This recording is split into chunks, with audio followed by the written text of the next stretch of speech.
Questions linger as NPA drops charges against Libyan nationals in Mpumalanga visa case. By Satori News. Mpumalanga, South Africa.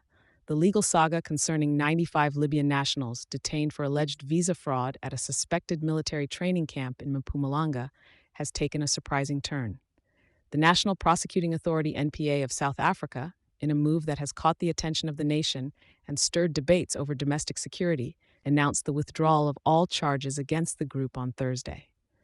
Initially arrested on suspicions of misrepresentation during their visa application process, the men were slated to appear before the court on August 26.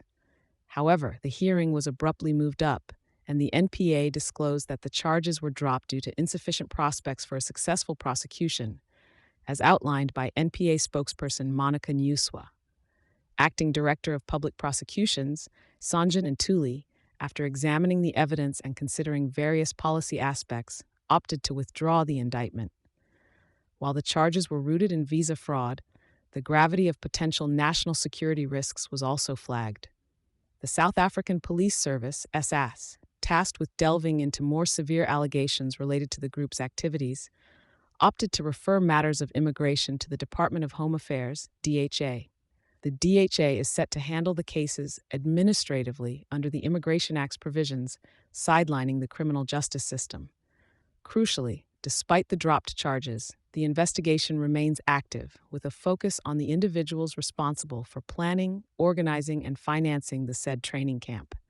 The Elite Investigative Unit, the Hawks, persists with its inquiries, and the NPA is closely collaborating to ensure those accountable face justice. Amid this unfolding story, several questions remain unanswered.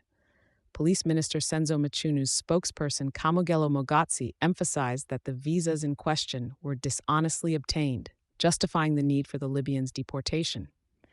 Meanwhile, the regulatory body, PSCRA, continues its investigation into the owners of the training camp, who have received suspension letters. On the police front, Mpumalanga spokesperson called Donald Mndluli conveyed their investigation focuses on the nature of the training camp activities, licensed for security training rather than military purposes.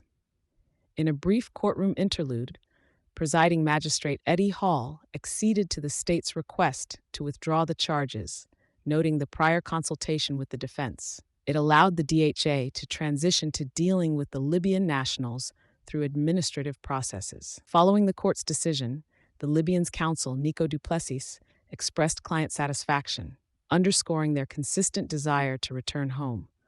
Per Duplessis, their appeal to the state highlighted lawful entry into South Africa and training under a legitimate contract. He stated the agreement encompassed deportation, not criminal charges. Home Affairs Minister Leon Schreiber has urged prompt action, insisting on swift deportations in line with legal protocols. Reiterating the ministry's stance, Schreiber underscored the commitment to uphold the nation's immigration policies and the rule of law. As the Libyans prepare for their journey home, the wider repercussions of their case continue to resonate. The incident underscores the imperative for robust immigration control, thorough investigations, and vigilant security practices, all within the purview of legal and administrative fairness. Thank you for choosing Satori News.